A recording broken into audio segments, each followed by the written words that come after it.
अडानी और हिंडनबर्ग का मसला है सर।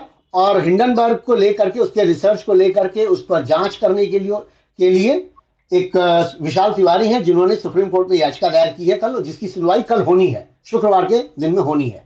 और इस बात की जांच होनी है कि भाई वो जो हिंडनबर्ग की रिसर्च आई है, उस रिसर्च की खासियत क्या है, या उसमें वास्तविकता क्या है। आलोक जोशी सर, आप इसको किस तरह से देखते हैं? और सुप्रीम कोर्ट, डीवाई चंद्रचूड़ इस समय काफी मुखर हैं।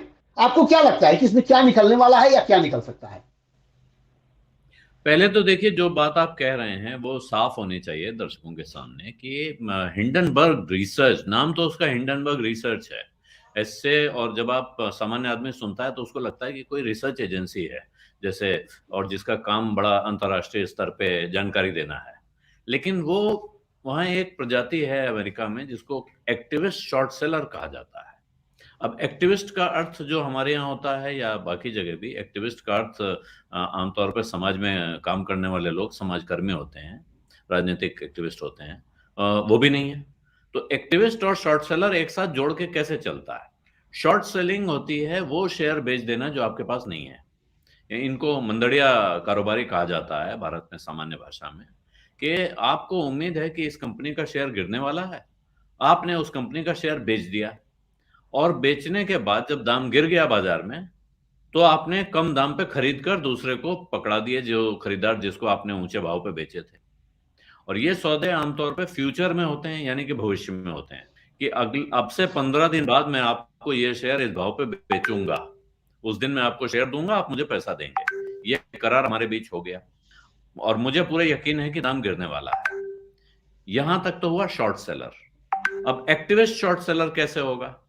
एक्टिविस्ट शॉर्ट सेलर पहले किसी कंपनी की खुदाई करता है, उसकी जड़ खोदने की तैयारी करता है, उसके बारे में जानकारी जुटाता है, और पक्की जानकारी जुटा लेता है कि ये कारण है जिन वजहों से इस कंपनी के कारोबार में गड़बड़ी है, मैं इन्हें उजागर करूंगा तो दाम गिरेगा।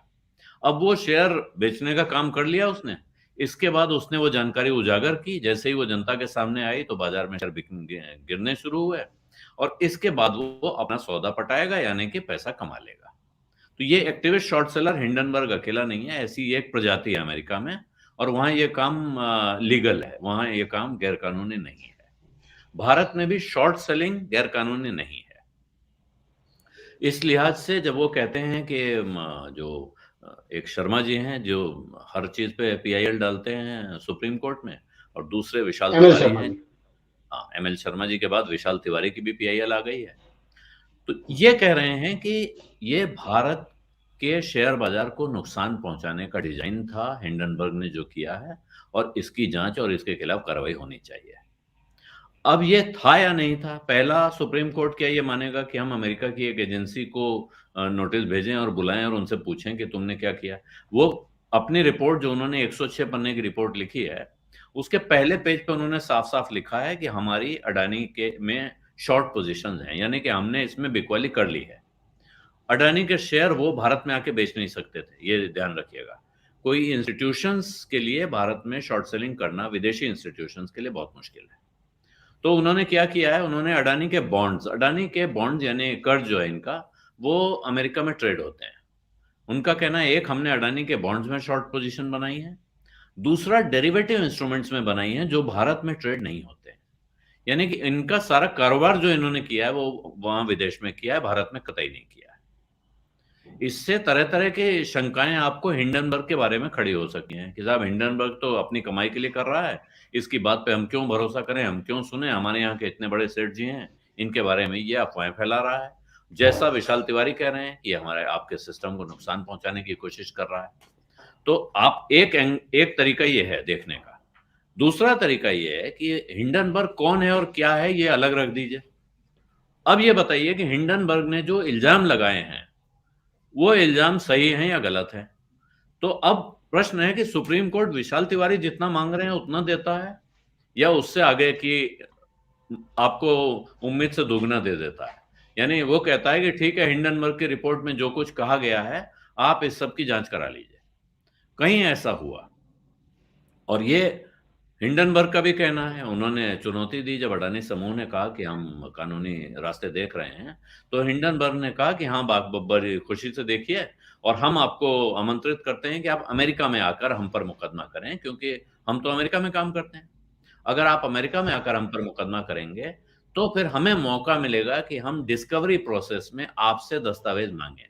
वहां डिस्कवरी का सिस्टम यह है कि जब आपके ऊपर मुकदमा हुआ, आप कहेंगे अब सामने वाली पार्टी से कि ये दस्तावेज मैं मांग रहा हूं, आप दीजिए। इससे एक चीज का शक होता है कि हिंडनबर्ग के पास जो आरोप उसने अडानी पर लगाए हैं उनके सारे सबूत मौजूद नहीं है, और उन्हें उम्मीद है कि जब अडानी जी मुकदमा करेंगे तो वो सबूत इन्हीं से मांगकर इनके सामने पेश करेंगे। ये वाला कागज लाइए, इसमें हम अंडरलाइन करके आपको देंगे कि ये देखिए आपने ये गड़बड़ी की है। लेकिन ये हिंडनबर्ग और अडानी के बीच का किस्सा रहता तो कोई दिक्कत नहीं थी। हिंडनबर्ग ने पैसा कमा लिया है, भारत में जिसका नुकसान होना था हो गया है। किसका नुकसान हुआ है हमें पता नहीं है। अडानी के शेयरों में भारत के बहुत सारे म्यूचुअल फंड्स को आप देख लीजिए तो उनमें एक्सपोजर अडानी के शेयर्स में बहुत कम है उनका। सिर्फ जो इंडेक्स फंड है, निफ्टी से जुड़ा वो जो फंड है, क्योंकि निफ्टी में अडानी के शेयर हैं तो उनको उतने शेयर खरीदने होते हैं, वो मैंडेटरी है। इसके अलावा आप पाएंगे कि ज्यादातर बड़े म्यूचुअल फंड्स में अडानी के एक्सपोजर कम है। तो विदेशी निवेशक हैं, जिन विदेशी निवेशकों के बारे में हिंडनबर्ग का आरोप है कि वो तो अडानी से जुड़ी हुई कंपनियां हैं, वो इन्हीं का पैसा यहां से गया था, शायद कंपनियों के जरिए घूमा और घूम के वापस आया है। बड़ा इल्जाम ये है। और इसके साथ इल्जाम लगता है, अगर जांच की बात आती है तो भारत के रेगुलेटर्स पर, रिजर्व बैंक पर, सेबी पर, कि आप क्या कर रहे हैं। तो अब अगर कल सुप्रीम कोर्ट इस मामले को सुनने के लिए तैयार हो जाता है, अभी तो ये तय होना है कि सुनेगा या नहीं सुनेगा, क्योंकि तिवारी जी ने शुक्रवार कहा को तय हुआ है सर, शुक्रवार को सुनवाई है। तिवारी जी ने कहा जल्दी लिस्टिंग हो, जल्दी लिस्टिंग की ओके। मांग कर रहे हैं। तो अभी एडमिशन का प्रोसेस है, ये जो सुनवाई है अभी वो एडमिशन की सुनवाई है कि हम इस याचिका पर विचार करेंगे या नहीं करेंगे। तो अब वहां तय होगा, और उसके बाद अगर ये एडमिट हो जाती है तो फिर इसमें बहुत सारे पेचोखम हैं जो खुलेंगे। तो कहना बहुत मुश्किल है कि उससे हिंडनबर्ग को नुकसान होगा, अडानी को नुकसान होगा, या भारत के पूरे शेयर बाजार और फाइनेंशियल सिस्टम को नुकसान होगा।